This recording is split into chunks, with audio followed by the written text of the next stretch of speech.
Good day to everyone! Welcome back to my episode. Today ay nagpe-prepare lang naman tayo ng ating pagkain dito sa ating mga alagang goldfish. At hindi na ako masyado nagpapakain ngayon ng 2 to 3 at ginagawa natin ganito muna sila. At ilalagyan natin ng konting vitamina para naman ay sila ay mabilis lumaki at maging malusog. Ngayon, wala naman tayong masyadong ganap sa labas kasi ganun din pa rin naman. At ako ay magpapakain din sa labas at papakita ko na rin sa inyo. At konting nag-setup lang ako din ng tubig at para naman magkaroon na tayo ng stock water. Kasi nararamdaman ko na naman na baka mamaya ay bigla na lang mag-drop ang isa doon sa ating mga female na goldfish.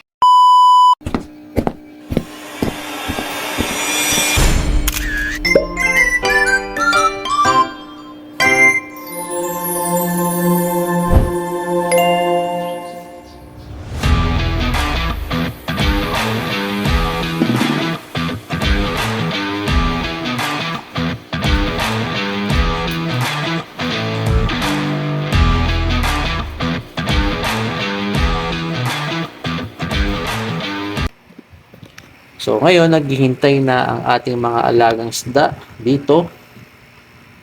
Ayan sila, nakaabang na. Nakaabang na po sila. Nakaabang na. Nakaabang na po. Ito kung napapansin nyo ay medyo dumami. Kasi dito, sa ating maliit na tab na to, yung maliliit, ay meron ng na-build up na medyo lumaki ng konti.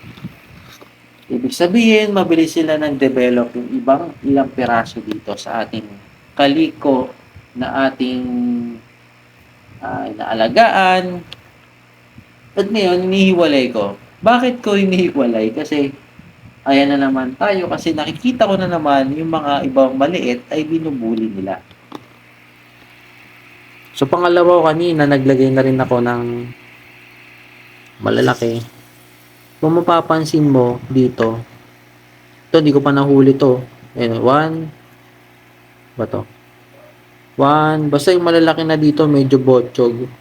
May 3 pa na develop na. Lumaki na ng konti. Ay tinanggal ko na yung iba pang mas malaki kasi binubuli yung maliliit. So ngayon, medyo dumami sila dito. Ayan po, medyo dumami sila ng konti dito. Konti na naman. Hindi naman ganun karamihan. Pansinin nyo, meron ng mga black na, ay may black dito, ayun o, itim o. Ayun o, itim o. Kulay itim o.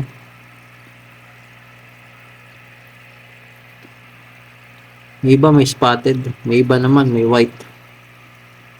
So halo-halo na yon. Halo-halo na yung ating mga kulay dito sa ating first breed na ang ating sa matte white lemonhead na mother nila at sa mga tatay naman nila at yung pinakang tatay ba root ng ating goldfish na male is black oranda na long body at saka ipinares doon natin ang SPST matte white lemonhead. Medyo may kaliitan niya ng konti pero tamang-tama lang para magkaroon tayo ng SBST. At malamang mahalo naman yan, meron tayong lalabas dyan na may big, merong small na SBST. Pero may batch pa yan, per batch yan eh. Itong first batch, malaki na. At ito naman yung second batch. At dito naman sa kabila, ang ating unang batch na tawag dito. Ang mother kasi nito ay black na female. Pero hindi pa siya masyado nagmo-molt na black. Nakatulad sa mas malaki natin. Yung super black. Ano pa siya? Lighter pa yung pagka-black na. Kasi hindi pa masyadong matured. Tapos sa pinares natin doon ay red and white. Ito siya. So magiging genes niyan is dalawa rin. Red and white. And then bronze. Kasi mas madalas malabas dito pag may pinares mo ganun, magkakaroon siya ng bronze na parang magba-black.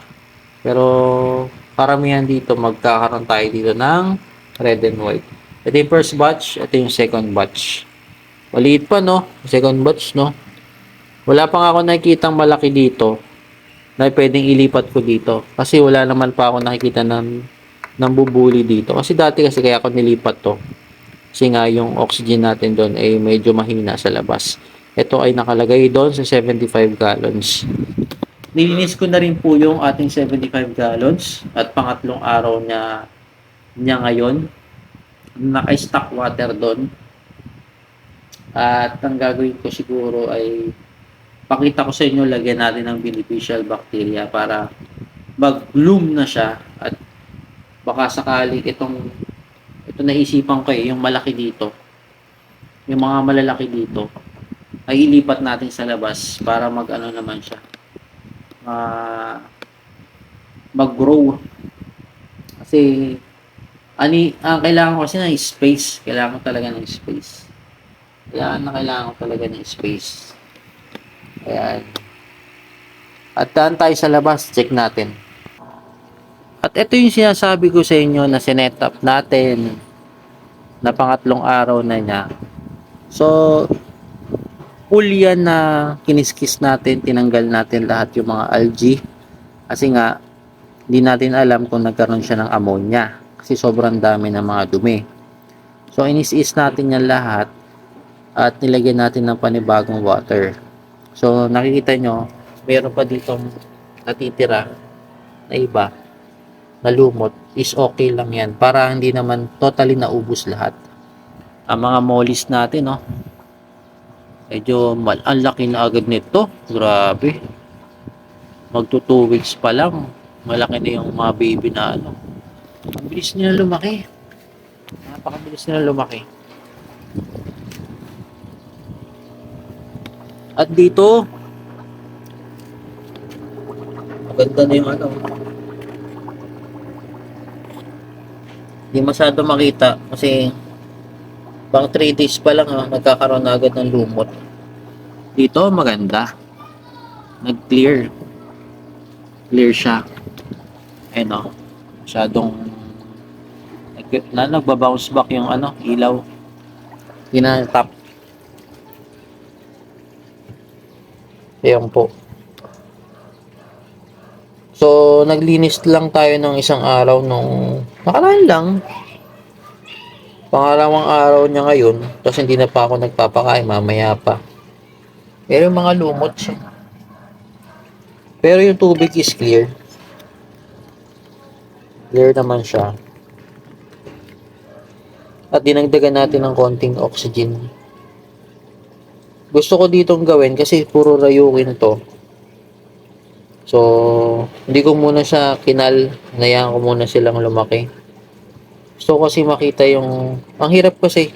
Ang hirap ka, nahihirapan kasi ako sa pagkakaling nila dito. Gawa ng... Yung iba kasi dito ay hindi sila masyadong makita yung ano. Kasi bago nga lang din ako na nag-ano sa rayukin. Kasi lagi kong, unang-una ko lang talaga lagi sa oranda ko, tail. Pero kasi yung tail na ano kung makita mo sa top view, magkatabi. Ito experience ko lang to. Magkatabi. Pero merong paglaki, magkatabi pa rin siya, di ba? Yung gitna dapat magi-split 'yon. Merong ibang tail na konting-onti lang yung hati.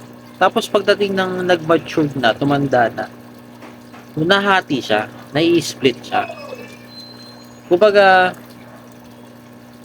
naisip ko, baka mamaya ganun din ang mangyari dito. Kasi almost lahat kasi nakikita ko, ganun. Magkakatabi lahat. Pero maliit kasi, hindi ko pa ma-determine o hindi ko masyadong makita kung talaga nag-split ba siya o split ba siya o double tail siya.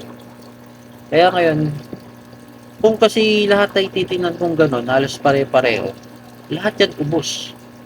ubos yan lahat. Wala akong mapipiling double tail. Kasi kung makita mo naman sa side view, okay naman yung pagka build up ng tail niya. Yun nga lang, pag nilagyan mo sa top view, chinek mo, pantay nga, kasi walang hiwa. Di pa natin makita kasi nga ito ay kaliko. Medyo light ang color. Hindi siya black, light color siya, white o clear. Kaya hindi mo makita yung pagka-split ng tail. So nag-decide lang naman din ako ulit na ay wag ko munang ikal kasi nakapagkal na rin ako dito, tinanggal ko talaga yung iba. So yan yung first culling ko. Tapos na check ko baka mamaya may tapon ko o hindi ko makip. Yung pala ay ganun pala yun. Hindi na nasa isip ko kasi ranas na rin ako ng iba pa. Meron ako kasi dito na ganun nangyari dito sa ating oranda. Yung oranda natin ay ganun din. Yung pagkaano ng tail, yun nga, parang ano siya, konting split lang. Tapos yung pala, yung pag-develop na naging malaki na, nag-mature na mga ilang months, nag-split siya konti, pero hindi sagad. Meron kasing sagad eh. At tulad ng mga napili natin sa loob, yung dati, eh, sagad talaga yun. At least, split na split talaga.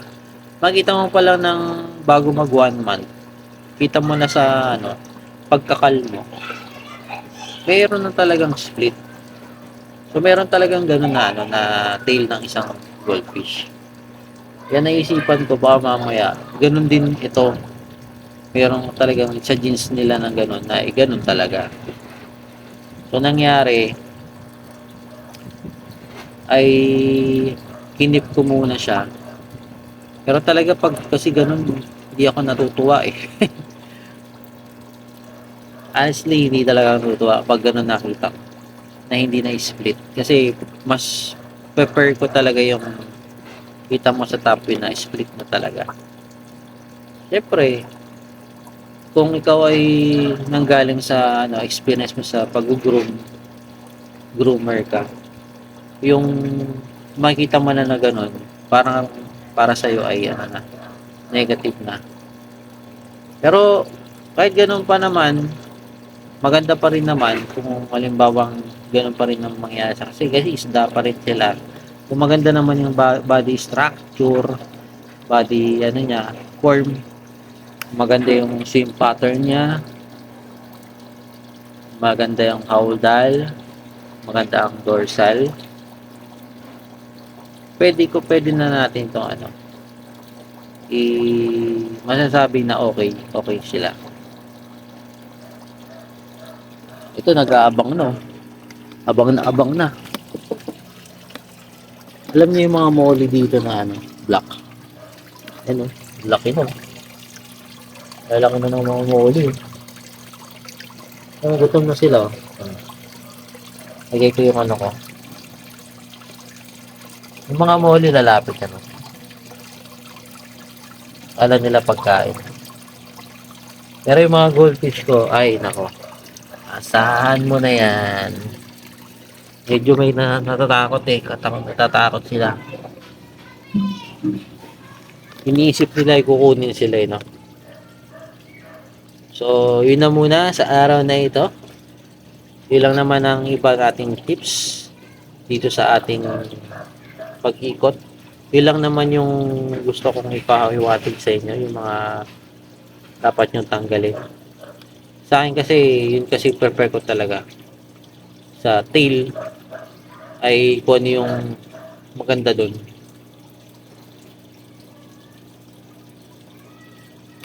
Malalaki na maliliit natin.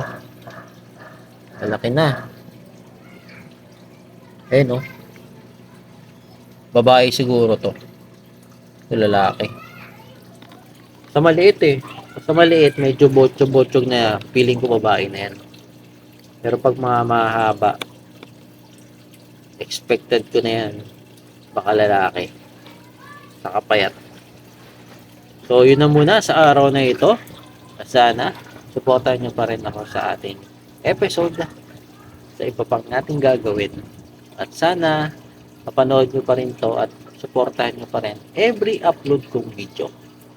Peace out!